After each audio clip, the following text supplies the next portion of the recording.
Hello viewers, welcome to my channel Tanjila's cooking. কম ঝামেলায় সুস্বাদু খাবার বানাতে কে না পছন্দ করে, তাই আজকে আমি নিয়ে এসেছি চিকেন পটেটো বাইস। চিকেনের সাথে পটেটো ও নিউমারাস মশলার কম্বিনেশনে দুর্দান্ত স্বাদের একটি রেসিপি। তো চলুন রেসিপিটি বানিয়ে ফেলা যাক। এখানে আমি হাড় ছাড়া বুকের মাংস নিয়েছি 250 গ্রাম এবং এটাকে আমি ব্লেন্ডারে ম্যাশ করে নিয়েছি। আপনারা চাইলে পাটাতেও ম্যাশ করে নিতে পারেন, নয়তো ছুরি দিয়ে কুচি কুচি করে ম্যাশ করার মতন করে নিতে পারেন, তবে ব্লেন্ডারে ম্যাশ করলেই ভালো হয়। আগে থেকে ম্যাশ করা 1 কাপ আলু নিয়েছি।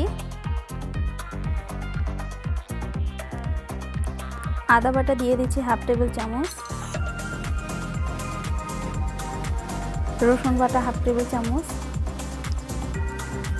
কাবাব মশলা 1/2 টেবিল চামচ। এটা বাসায় না থাকলে আপনারা এর পরিবর্তে গরম মশলা গুঁড়ো দিতে পারেন। জিরা গুঁড়ো 1 চা চামচ, ধনিয়া গুঁড়া 1 চা চামচ,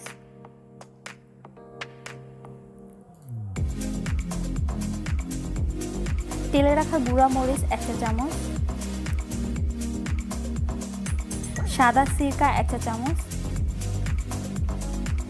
লবণ 1/2 টেবিল চামচ, কর্নফ্লাওয়ার 2 টেবিল চামচ। এবার এটাকে ভালো করে মিশিয়ে নিতে হবে।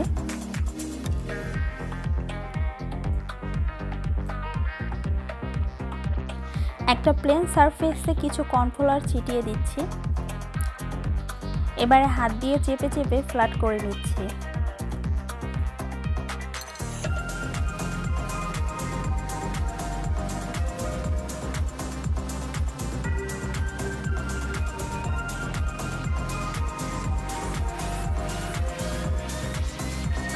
এবার একটা কুটি কাটার দিয়ে ডিজাইন করে কেটে নিচ্ছি।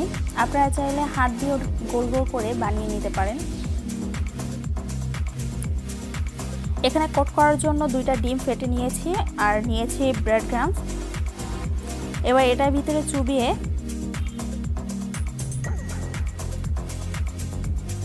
তারপরে ব্রেড ক্রাম্বসের উপরে গড়িয়ে নিব। এখানে খেয়াল রাখতে হবে এটাতে যাতে ফাঁকা না থাকে, এটা ভালো করে কোট করে নিতে হবে। এইভাবে আমি সবগুলো কোট করে নিব।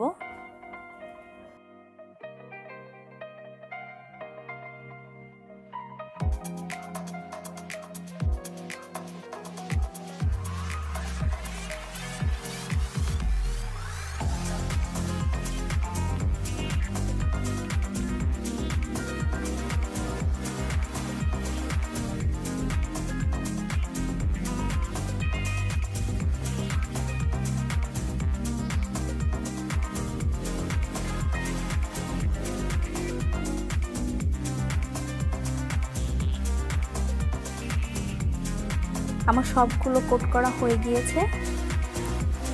এবারে আমি একটা প্যানে পরিমাণ মতন তেল দিয়ে দিচ্ছি। এবারে আমি তেলটা গরম হয়ে যাওয়া পর্যন্ত অপেক্ষা করব। আমার তেলটা গরম হয়ে গিয়েছে। এটার ভিতরে এক এক করে আমি এগুলো দিয়ে দিচ্ছি। এটাকে মিডিয়াম আঁচে ভেজে নিতে হবে 7 থেকে 8 মিনিটের মতো। এর মাঝে এটাকে একবার উল্টে দিতে হবে।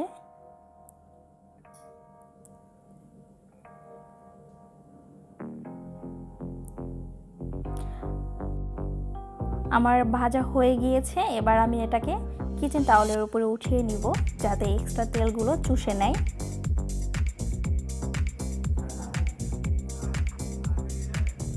আমার তৈরি হয়ে গিয়েছে চিকেন পটেটো বাইস। এটা আপনারা চাইলে বিরিয়ানিতে অথবা পোলাও কিংবা বিকালের নাস্তায় বাচ্চাদের টিফিনে দিতে পারেন, কোনো সমস্যা নাই। আপনারা অবশ্যই বাসায় এটা ট্রাই করবেন, ইনশাআল্লাহ খাবারটা এনজয় করবেন।